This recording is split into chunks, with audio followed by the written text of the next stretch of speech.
ആദ്യം കയ്യടി ഇന്ത്യൻ ജുഡീഷ്യറിക്ക്. ഇനിയും കാര്യം. ധീരുഭായ് അംബാനിയുടെ മൂന്നാം മകൻ എന്നറിയപ്പെടുന്ന ആനന്ദ് ജെയിൻ, അദ്ദേഹത്തിന് 4500 കോടിയോളമാണ് ആസ്തി. അദ്ദേഹത്തിനെതിരെ ഹൈക്കോടതി അന്വേഷണത്തിന് ഉത്തരവിട്ടു. ഈ ധൈര്യത്തിനെ ബഹുമാനപ്പെട്ട സുപ്രീം കോടതി പോലും പ്രശംസിച്ചിരിക്കുകയാണ്. പലപ്പോഴും കോടീശ്വരന്മാർക്കെതിരെ പോലീസോ കോടതിയോ ഒന്നും വേണ്ട രീതിയിൽ സ്റ്റെപ്സ് എടുക്കാറില്ല. പ്രത്യേകിച്ച് അവർ രാഷ്ട്രീയമായി കണക്റ്റഡ് കൂടിയാണെങ്കിൽ, അംബാനി പോലെയോ അദാനി പോലെയോ അല്ലെങ്കിൽ പണ്ട് ടാറ്റ പോലെയോ ബിർള പോലെയോ ഒക്കെ ആയെങ്കിൽ. ഇന്ന് ധീരുഭായ് അംബാനിക്ക് 2 ആൺമക്കളാണ്, മുകേഷ് അംബാനിയും അനിൽ അംബാനിയും. പക്ഷേ ധീരുഭായ് അംബാനിയുടെ മൂന്നാമത്തെ മകനായി, മാനസപുത്രനായി അറിയപ്പെടുന്ന ആനന്ദ് ജെയിൻ, 4500 കോടിയിലധികം ആസ്തിയുള്ള ആ വ്യക്തിയുടെ അദ്ദേഹം 2400 കോടി രൂപയുടെ ഫൈനാൻഷ്യൽ ഫ്രോഡ് നടത്തി എന്നാണ് ആരോപണം. അതിന് ബോംബെ ഹൈക്കോടതി ഒരു സ്പെഷ്യൽ ഇൻവെസ്റ്റിഗേഷൻ ടീം അഥവാ SITA പ്രഖ്യാപിച്ചിരിക്കുന്നു. ഇദ്ദേഹം മുകേഷ് അംബാനിയുടെയും സഹോദര തുല്യനാണ്, ക്ലോസ് അസോസിയേറ്റ് ആണ്. ഈ മാർച്ച് 17, അതായത് ഈ കഴിഞ്ഞ ആഴ്ചക്കുള്ളിൽ apex court bench justices JB Pardiwala R Mahadevan, ഈ 2 സുപ്രീം കോടതി ജഡ്ജിമാരാണ് ബോംബെ ഹൈക്കോടതിയുടെ ഈ ധൈര്യത്തെ പ്രശംസിച്ചത്. ഈ ധൈര്യം എന്ന് കേൾക്കുമ്പോൾ നമ്മൾ മനസ്സിലാക്കേണ്ടത്, നമ്മൾ യാന്ത്രികമായി കോടതിയല്ലേ, നീതിയല്ലേ, എല്ലാവരും ഒരുപോലെ അല്ലേ എന്നൊക്കെ പറയുമെങ്കിലും അങ്ങനെയൊന്നും അല്ല ഒരു രാജ്യത്തും. ഇന്ത്യയിലും അങ്ങനെയല്ല, ഒരു രാജ്യത്തും അങ്ങനെയല്ല. അംബാനിക്കൊക്കെ വേണ്ടി നിമിഷങ്ങൾക്ക് ലക്ഷങ്ങൾ മേടിക്കുന്ന, കോടികൾ മേടിക്കുന്ന അഡ്വക്കേറ്റ്സ് വരും. ഹരീഷ് സാൽവെ അടക്കമുള്ളവർ, കപിൽ സിബൽ അടക്കമുള്ളവർ, അല്ലെങ്കിൽ ഏറ്റവും ടോപ്പ് വരും. അപ്പൊ ഇവരൊക്കെ വരുമ്പോൾ ഇവരുടെ സീനിയോറിറ്റിയും മറ്റും കാരണവും ജഡ്ജസ് പോലും ഒരു മൃദു സമീപനം പലപ്പോഴും സ്വീകരിക്കാറുണ്ട്. പക്ഷെ അങ്ങനെ യാതൊരു മൃദു സമീപനവും സ്വീകരിക്കാതെ തെറ്റിനെ തെറ്റായി കണ്ട് 2400 കോടി രൂപയുടെ കേസാണ്. അതിനെതിരെ അതിശക്തമായി SIT special investigation team Bombay ഹൈക്കോടതി പ്രഖ്യാപിക്കുകയുണ്ടായി. ബഹുമാനപ്പെട്ട സുപ്രീം കോടതി അവരെ പേരെടുത്ത് പറഞ്ഞ്, ഞങ്ങൾ നിങ്ങളുടെ കറേജ് അപ്രീഷിയേറ്റ് ചെയ്യുന്നു, അഡ്മയർ ചെയ്യുന്നു, ഇങ്ങനെയാണ് ഒരു ഹൈക്കോടതി പ്രവർത്തിക്കേണ്ടത് എന്ന് പറയുകയുണ്ടായി.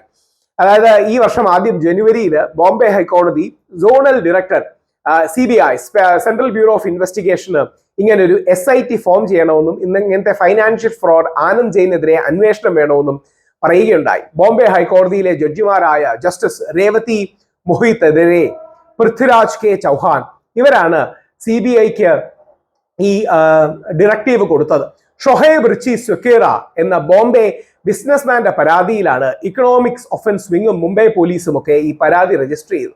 അങ്ങനെ പരാതി രജിസ്റ്റർ ചെയ്ത് കേസിന്റെ ഘട്ടത്തിലേക്ക് എത്തിക്കുന്നത് തന്നെ വലിയൊരു ചലഞ്ചാണ്. നമുക്ക് മുമ്പും അറിയാം, അതായത് നമ്മുടെ സഹാറ പരിവാറിന്റെ ഹെഡിനെ, അതായത് വിദേശ രാജ്യത്തെ പ്രൈം മിനിസ്റ്റർമാരും പ്രസിഡന്റുമാരും വന്നാൽ അദ്ദേഹത്തിന്റെ വീട്ടിലാണ് താമസിക്കാറുള്ളത്.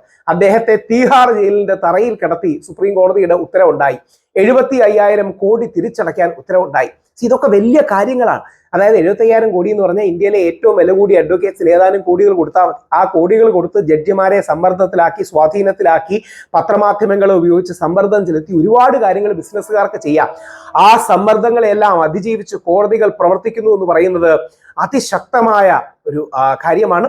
ബോംബെ ഹൈക്കോടതി ആനന്ദ് ജെയിനെ ചലഞ്ച് ചെയ്ത്, ആനന്ദ് ജെയിൻ ഈ ഹൈക്കോടതി റൂളിങ്ങിനെ ചലഞ്ച് ചെയ്ത് സുപ്രീം കോടതിയിൽ പോയി. സുപ്രീം കോടതി അത് തള്ളിക്കളയുകയും വളരെ പോസിറ്റീവായി ഈ മുമ്പിലോട്ട് പോവുകയും ചെയ്തു. പലപ്പോഴും നമ്മുടെ നാട്ടിൽ, അതായത് ക്രോണി ക്യാപിറ്റലിസം, ചങ്ങാത്ത മുതലാളിത്തം നിലനിൽക്കുന്ന രാജ്യങ്ങളിലെല്ലാം ഈ ബിസിനസ്സുകാർക്ക് അനുകൂലമായ സമീപനമാണ് ഉണ്ടാകും. ബിസിനസ്സുകാർക്ക് അനുകൂലമായ സമീപനം വേണം, പക്ഷെ അനർഹമായി, അന്യായമായി, അനീതിയിൽ അവർക്ക് അനുകൂലമായ സമീപനം പാടില്ല. ആ ചെക്ക് ആൻഡ് ബാലൻസ് നിലനിർത്തുന്നത് നമ്മുടെ കോടതികളാണ്. അപ്പോൾ ബഹുമാനപ്പെട്ട ബോംബെ ഹൈക്കോടതിക്ക് പ്രണാമം. ഈ നാട്ടിൽ ഇന്നും നിയമം പാവപ്പെട്ടവനും പണക്കാരനും ഒരുപോലെയാണെന്ന് ഓർമ്മിപ്പിച്ചതിന്, അതിനെ ഹൈലൈറ്റ് ചെയ്ത് കൈയടിച്ച് പ്രശംസിച്ച സുപ്രീം കോടതിക്കും പ്രണാമം. അതാണ് ഇന്ത്യൻ നീതിന്യായ വ്യവസ്ഥയുടെ ശക്തി. അതായത് സഹാറ പരിവാറിന്റെ സുബ്രതോ റോയിയെയും ധീരുഭായ് അംബാനിയുടെ മൂന്നാമത്തെ മകൻ ആനന്ദ് ജെയിനെയും, അല്ലെങ്കിൽ ഒരു ജയലളിതയെയും, അല്ലെങ്കിൽ ഒരു ലാലു പ്രസാദ് യാദവിനെയും, അങ്ങനെ എല്ലാവരെയും ജയിലിൽ കടത്താൻ കഴിയുന്ന ധൈര്യവും ശക്തിയുമുള്ള നമ്മുടെ കോടതി ഈ നാടിന്റെ ജനാധിപത്യത്തിന്റെ കാവൽ ഭടൻ തന്നെയാണ്, കാവൽ മാലാഖയാണ്. ഓർപ്പിച്ചുകൊണ്ട് നിർത്തും.